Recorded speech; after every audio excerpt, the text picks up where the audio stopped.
अब है और से जो मेटल हम प्राप्त करेंगे कैसे प्राप्त करेंगे, ठीक है। तो और से मेटल प्राप्त करने का 3 स्टेप्स है, 3 स्टेप्स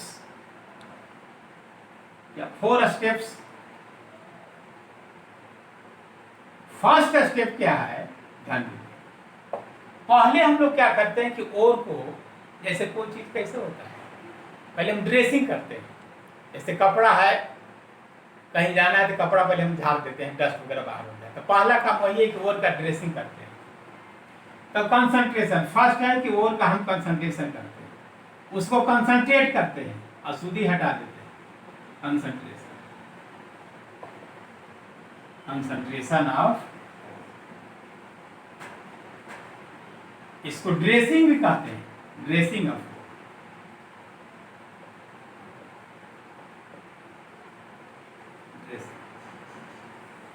कंसंट्रेशन हो गया, ड्रेसिंग हो गया। ड्रेसिंग, इसको बेनिफिकेशन भी कहते हैं,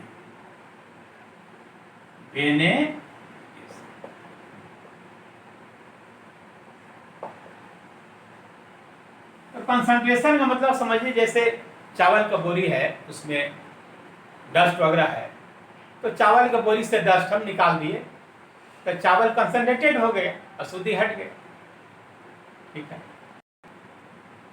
तो कंसंट्रेशन का मतलब हुआ कि अशुद्धि को इजीली, आसानी से हटाया जाए।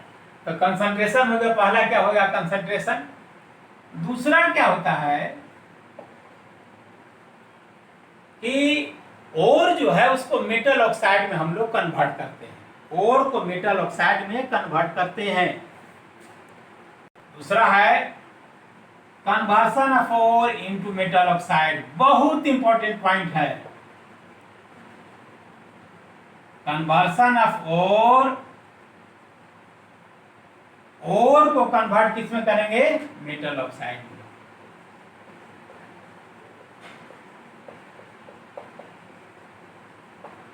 तो ओर से कभी भी मेटल प्राप्त करेंगे तो पहले हम कोशिश करेंगे मेटल ऑक्साइड का, इसलिए कि मेटल ऑक्साइड से मेटल को प्राप्त करना आसानी होता है, ऑक्सीजन को हटाना आसानी रहता है,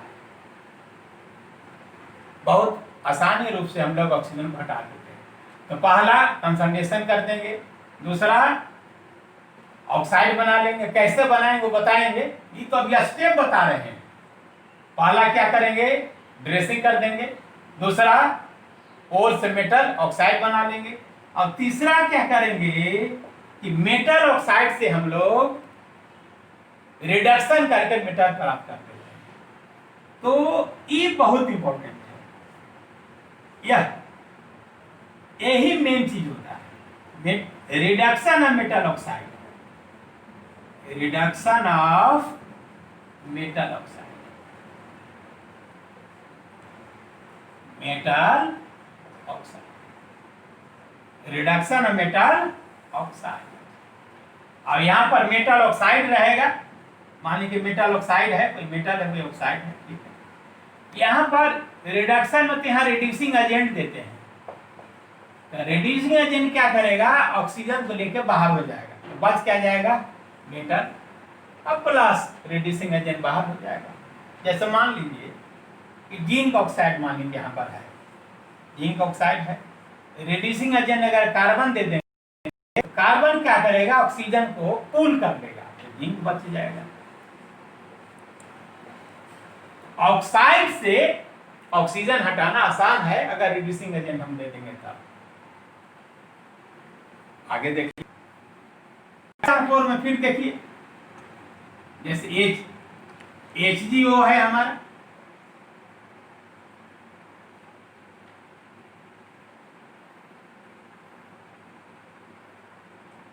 इसमें भी रिड्यूसिंग एजेंट अगर कार्बन दे दिए तो क्या बना लेगा, कार्बन ऑक्सीजन को पुल कर लेगा, Hg प्लस CO बना।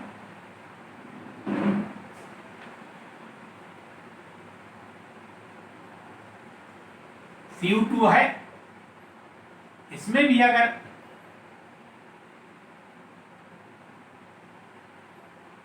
CO3 है,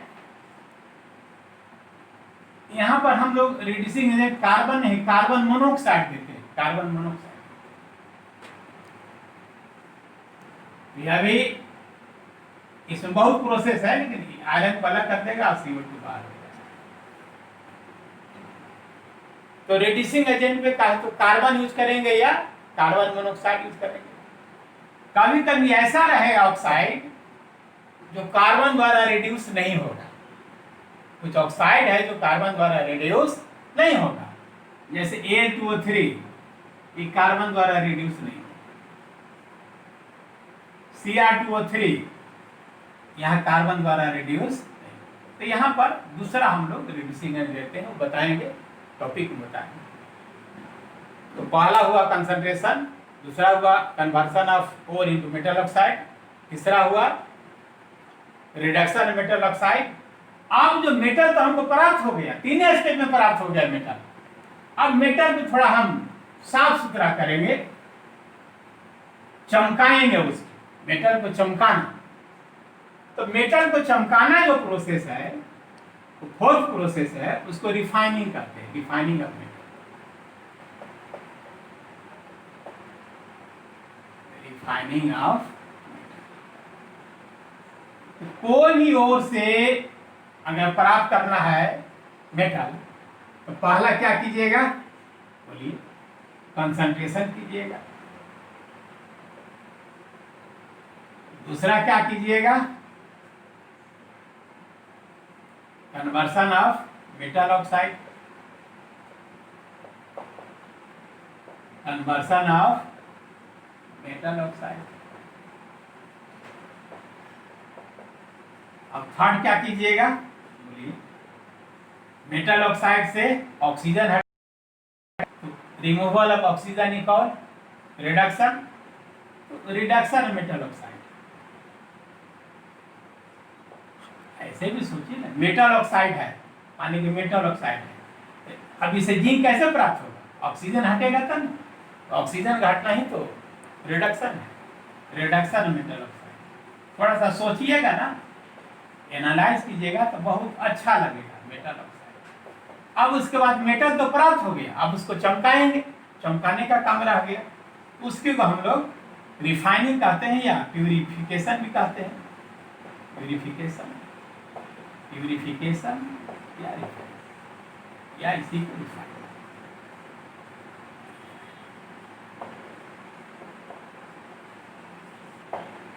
ओके, एक करके हम बारीकी से समझा रहे हैं कंसंट्रेशन ऑफ ओर में क्या होता है। तो इसमें एक चीज देखिए, ओर के साथ बहुत सारा अशुद्धि रहता है, जैसे क्ले रहेगा, सैंड रहेगा, तो बहुत सारा अशुद्धि रहेगा। अर्थ क्रस्ट में है तो अर्थ क्रस्ट में क्ले भी है, सैंड भी है, सब उसके साथ मिला रहता है। तो ओर के साथ जो अशुद्धि है उसको हम लोग गैंग कहते हैं। इसमें टर्म आएगा गैंग, गैंग। गैंग क्या हुआ, ओर के साथ जो इम्प्यूरिटीज है वही गैंग है। Impurities associated with ore is called gangue. Impurities associated with ore, associated with ore is called gangue. Ore का कंसंट्रेशन बहुत तरह से हम करते हैं। पहला है फ्रोथ फ्लोटेशन मेथड, ये बहुत इंपॉर्टेंट है, ध्यान रखिएगा। फ्रोथ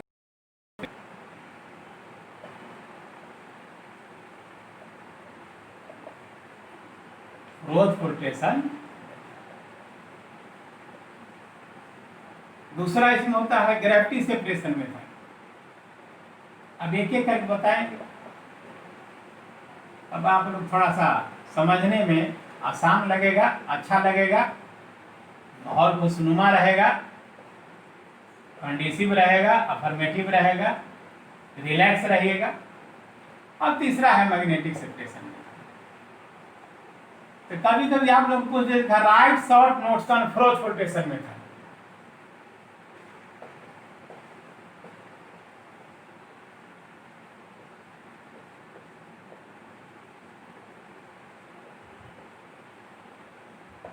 इसमें यह बहुत इंपॉर्टेंट है, मच इसी से ज्यादा आएगा, इसे बताएंगे सब, लेकिन इसको ध्यान स्क्रीनशॉट फ्लोटेशन मेथड,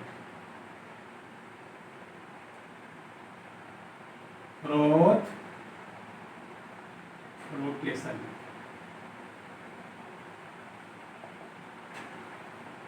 देखिए इसका काम नाम से ही स्पष्ट लगता है, इसमें जहाज बनेगा जरूर, फ्रोथ बनेगा। तो कैसे फ्रोथ बनता है? फ्रोथ जो बनेगा हमेशा अपर सरफेस पर बनेगा। ऐसे डिटर्जेंट को पानी में घोलते हैं, फ्रोथ बनता है, तो फ्रोथ ऊपर नहीं आ जाता है, तो फ्रोथ का टेंडेंसी हल्का होता है, ऊपर आ जाता है। लस्सी वगैरह जो बनता है रोटेट करके तो फ्रोथ बनता है, तो ऊपर नहीं आ जाता है, तो फ्रोथ हल्का होता है, ऊपर आता है। इसमें भी फ्रोथ बनेगा। तो इसमें क्या होता है, ध्यान दीजिए, froth flotation method sulphide ore के लिए सुटेबल। यार ये पूछता है क्वेश्चन कि froth flotation method is suitable for oxide ore, sulphide ore, carbonate ore, non sulphide. It is suitable for sulphide ore, it is suitable for sulphide.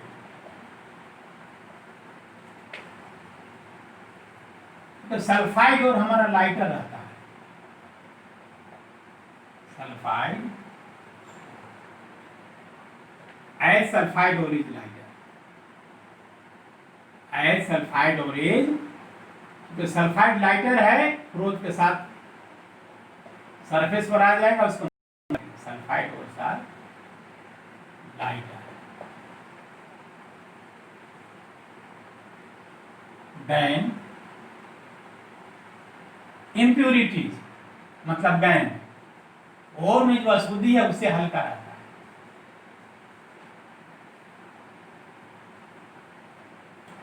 इसमें हम लोग क्या करते हैं, समझ लीजिए बेसिक बात।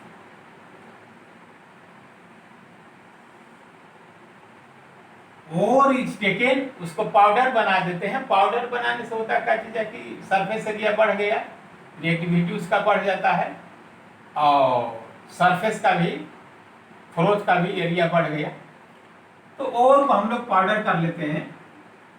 और is powder is taken in A tank, tank में पाउडर और ले लिए, ठीक है। और वाटर इज टेकन, इसमें पानी भर दिए।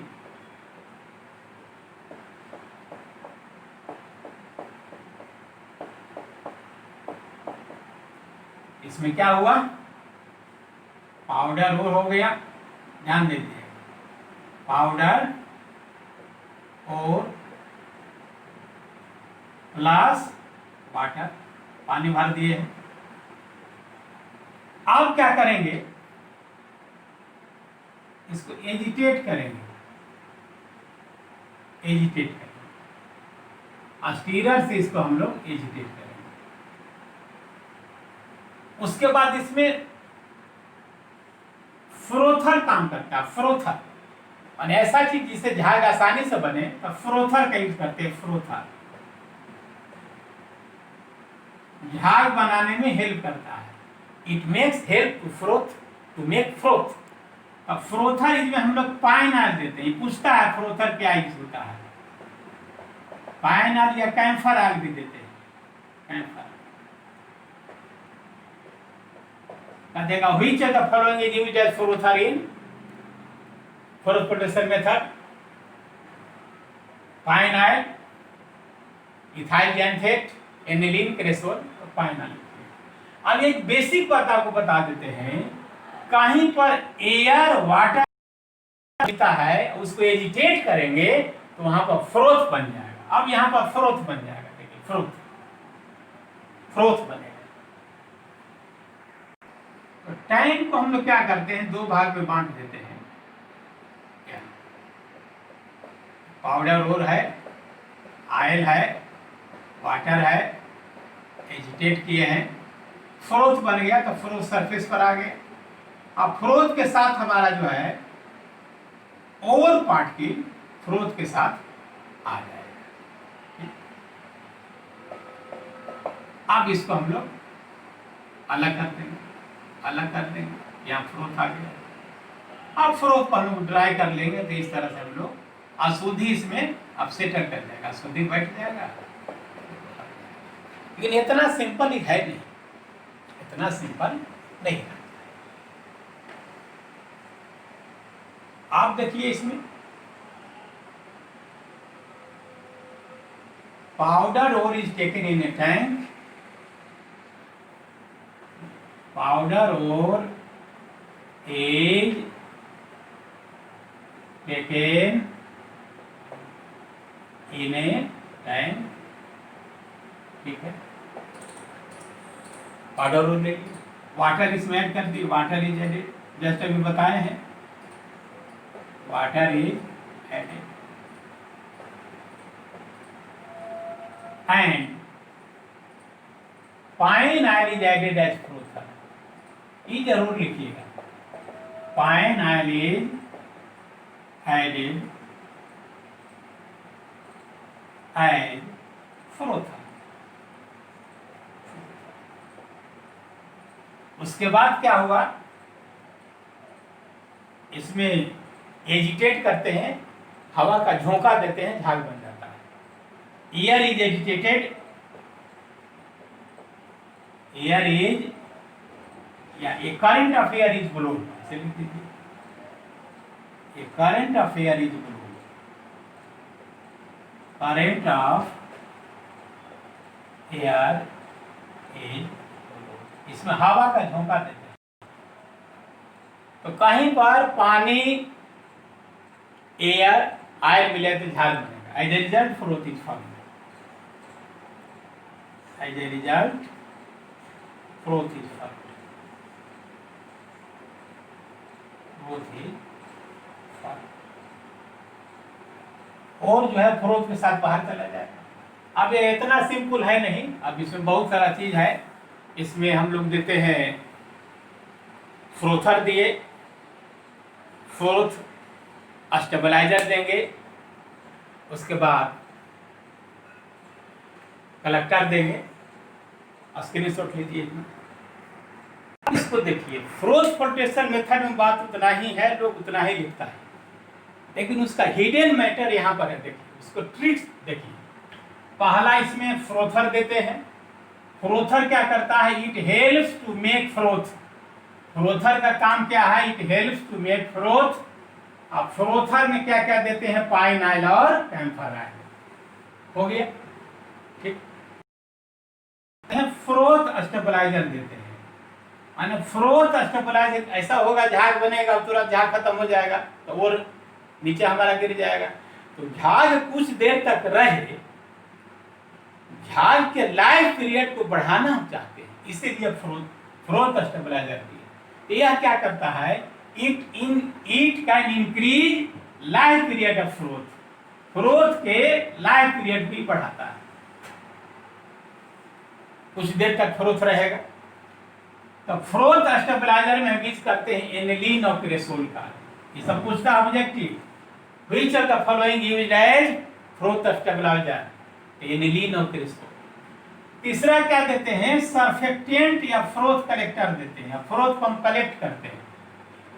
फ्रोथ को कलेक्ट कैसे करेंगे, और जब फ्रोथ के साथ आएगा तब ना, तो यह जो है फ्रोथ के कलेक्शन में हेल्प करता है, और को फ्रोथ के साथ लाने में हेल्प करता है, इसीलिए फ्रोथ कलेक्टर है। It helps in collection of froth, froth के साथ और आएगा तो उसको कलेक्ट कर लेंगे। और फ्रोथ कलेक्टर में हम यूज करते हैं सोडियम इथाइल जैंथेट और सोडियम लॉरिल सल्फेट, ख्याल रखिएगा, सोडियम इथाइल जैंथेट और sodium lauryl sulphate, sodium ethyl xanthate और sodium lauryl sulphate.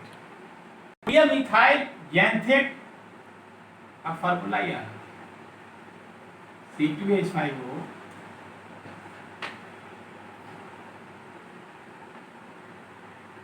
C double bond S, sodium methyl, sodium methyl. इसको हम R भी लिख सकते हैं, ऐसे भी लिख सकते हैं, ROC।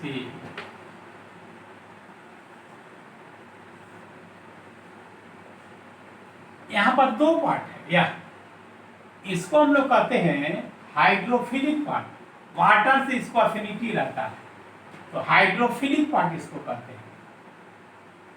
ये सब फॉर्म अगर लिख दीजिएगा परीक्षा में तो अद्भुत काम हो जाएगा।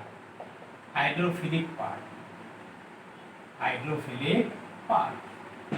अल्काइल ग्रुप हमारा हाइड्रोफोबिक पार्ट रहता है, ये पानी से दूर रहता है। फोबिक माने इसको पानी से भय लगता है, बहुत व्यक्ति को पानी से भय लगता है ना, फोबिक माने भय होता है, हाइड्रोफोबिक। और फिलिक मतलब एफिनिटी होता है।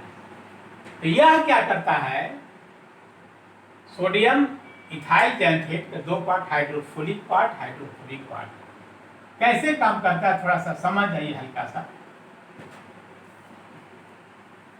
और लिए पीबीएस, पीबीएस यहाँ पर और है, आयनिक है, ठीक है। यह क्या करेगा कि पोलर पार्ट को अपना ओरी पूल करेगा। आयन है, पॉजिटिव चार्ज नेगेटिव को अट्रैक्ट करेगा, पोलर पार्ट पूल करेगा। पोलर पार्ट यह हो गया हाइड्रोफिलिक पार्ट, हाइड्रोफिलिक पार्ट। अब यहां पर hydrophilic part acting toward centre, hydrophilic part acting toward centre, hydrophilic part acting toward centre. अब बच क्या गया हाइड्रोफोबिक पार्ट। तो हाइड्रोफिलिक अल्काइल ग्रुप को हम लोग बड़ा अल्काइल ग्रुप द्वारा ऐसे, ये अल्काइल ग्रुप है, या बाहर की ओर रहेगा, आउटवर्ड रहेगा। अल्काइल ग्रुप, ये अल्काइल ग्रुप है, आउटवर्ड रहेगा। अल्काइल ग्रुप देखा है, आउटवर्ड रहेगा, अल्काइल ग्रुप आउटवर्ड रहेगा। अब यहाँ पर एक बात आप ध्यान दीजिए, और आयनिक है, पोलर पार्ट को पुल किया, हाइड्रोफोबिक को बाहर कर दिया। अब एक सरफेक्टेंट बन गया, सरफेक्टेंट के चारों ओर हमारा हाइड्रोफोबिक शेप बन गया। एक ऐसा शेप बना, हाइड्रोफोबिक शेप, वाटर में अब सॉल्युबल होने से रोकेगा। हमारा पर्पस है था कि वाटर बने, याल के साथ जाए, तो ये वाटर रिपेलेंट बन गया, वाटर रिपेलेंट, वाटर रिपेलेंट। इस तरह हमारा जो ओर जो है वो फ्लोथ के साथ बाहर आ जाएगा, और उसमें सोडियम इथाइल जैंथेट का बहुत सिग्निफिकेंट रोल है। यह जो हमारा ओर जो है उसको बना दिया वाटर रिपेलेंट, वाटर के साथ नहीं रहकर ही फ्लोथ के साथ चला जाए, फिर फ्लोथ को बाहर करना, ये हुआ फ्लोथ रोटेशन मेथड। ओके,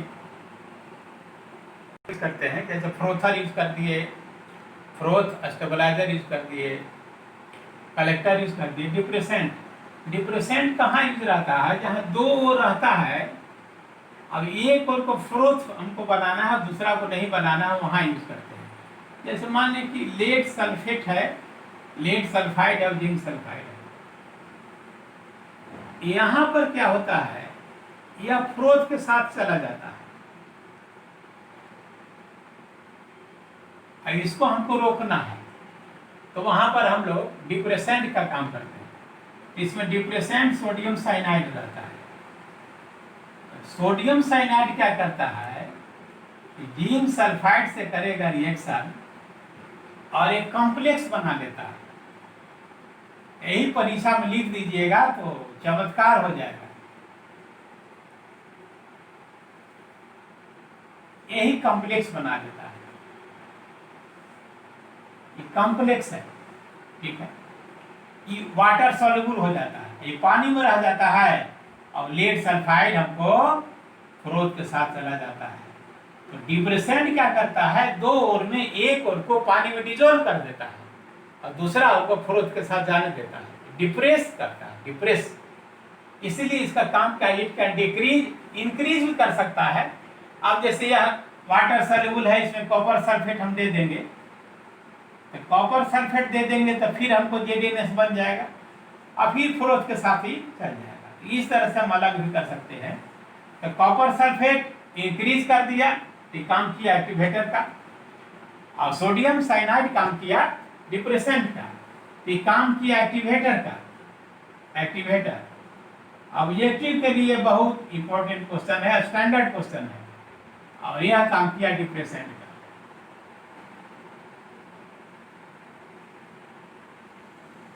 इस तरह all information regarding froth publication is provided to you in extensive form. इतना आप लिख दीजिएगा तो बहुत ही ओके।